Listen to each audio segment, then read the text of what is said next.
slash prosecutor is accusing Malema of being the most dangerous racist and demagogue in South Africa presently. And he said he want to do all what he can in his power to make sure Malema doesn't receive or get any power in South Africa.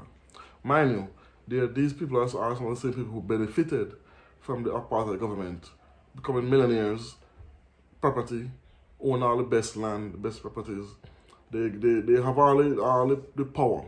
He's not accusing Malema of doing what they did to black people and now saying, we saw the return of a demon that we thought that we had buried in 1994. Standing on a stage in front of thousands of people in Soweto, Julius Malema resurrected the demon of hatred, division, and ethnic violence in South Africa. This is a man who is determined to ignite the civil war we averted in 1994. From that stage in Soweto, Malema told thousands of his followers that they must, and I quote, shoot to kill, unquote. He instructed them further to, and I quote, kill the boer, kill the farmer, unquote. And then he mimicked the chilling sound of gunfire to members of his political cult, who answered with thunderous approval. Julius Malema told us exactly who he is, and it's time that we believe him. For far too long, people in government, the media, civil society, and constitutional institutions have refused to acknowledge Malema for the bloodthirsty tyrant and demagogue that he really is. They've brushed off the threat he is to our constitutional democracy. These people help to normalize Malema's hatred and racism. But a political leader who incites mass murder is not normal.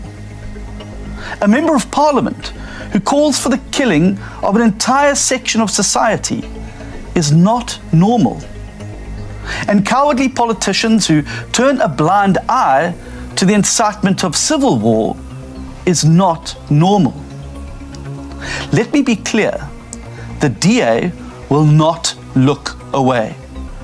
We will confront Julius Malema's fascism head on. Now, many of you will recall that during the speech I delivered at the DA's Congress in April, I identified the EFF as South Africa's political enemy number one. And I pledged to you that the DA would do everything in our power to prevent Malema from gaining power through a doomsday coalition between the ANC, the PA, and the EFF. I did so for a very good reason. As I said at the time, and I quote, EFF doomsday will make the collapse of Zimbabwe look like a dress rehearsal and will leave all South Africans destitute, black, colored, white, and Indian. EFF doomsday will plunge this country into ethnic and racial conflict, the likes of which it has never witnessed before, unquote. With his incitement to commit mass murder on Saturday, Malema has confirmed the urgency and timing of that warning. He is intent on igniting the civil war that so many South Africans worked and sacrificed to avert in 1994. But the DA will not let him succeed. That is why I can today announce that we are filing charges against both Julius Malema and the ANC government at the United Nations Human Rights Council. The first element of our United Nations case will focus on Malema's repeated incitement of ethnic violence. The second element will charge the ANC national government before the United Nations over its years-long failure to take action against their one-time protege, even as brutal farm murders continue to escalate in the wake of Malema's demagoguery. The charge will be laid in terms of Malema's violation of at least 3 key UN charters. So guys, welcome to the channel where United Africa is an undisputed Africa. Welcome to the channel, WSXM. So anyway, let's get into this video real quick. Let's sieve this out and see how it fares, right? This politician slash prosecutor is accusing Malema of being the most dangerous racist and demagogue in South Africa presently, and he said he wants to do all what he can in his power to make sure Malema doesn't receive or get any power in South Africa. Mind you, these people are some of the same people who benefited from the apartheid government, becoming millionaires, property, own all the best land, the best properties. They have all the power. He's not accusing Malema of doing what they did to black people and now saying this is what Malema is intending to do, which they have no proof. It's like they're telling you there's no proof in this because they're assuming that black people are like them, do the same atrocities that they did to black people. So it's laughable for him to come and say Julius Malema is a racist.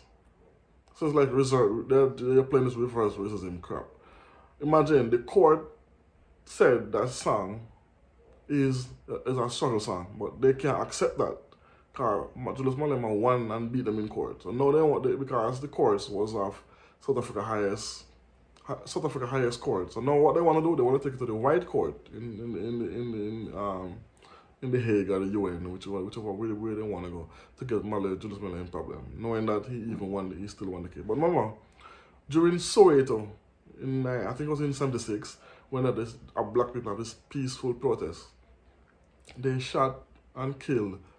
It was a massacre in Soweto when the same white people were preaching that Julius Malema is not good, is the #1 enemy of South Africa.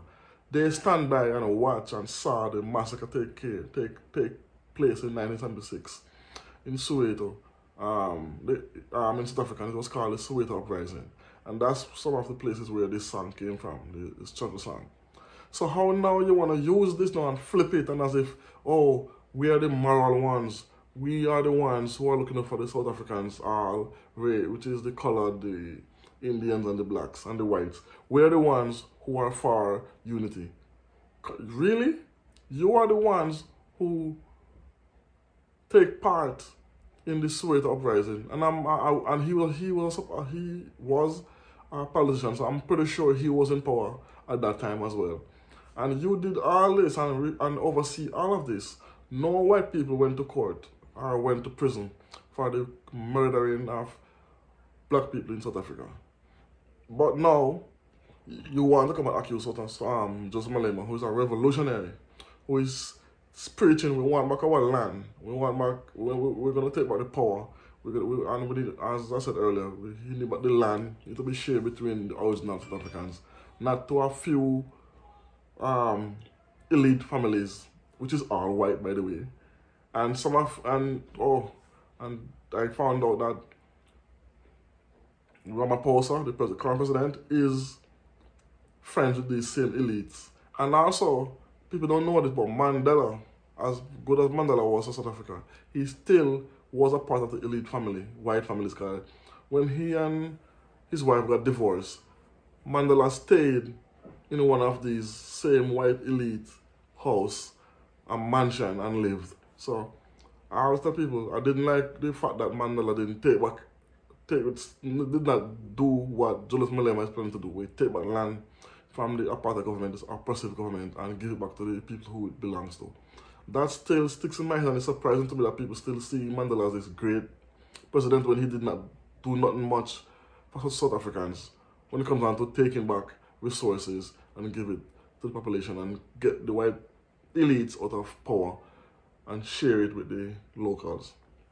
So anyway, let me know what you think about this in the comment section. If I'm right, if you think I'm right with these white people, they're still trying to be this oppressive regime. They're still trying to oppress the blacks and try to keep their power. That's why they're fighting Julius Malema so much. And I'm with Julius Malema. We want back our land, and we want it back now. When we don't fear white man no more, those days are done. So let me know what you think about this in the comment section as well. Anyway, don't know. Peace, one love. Boom.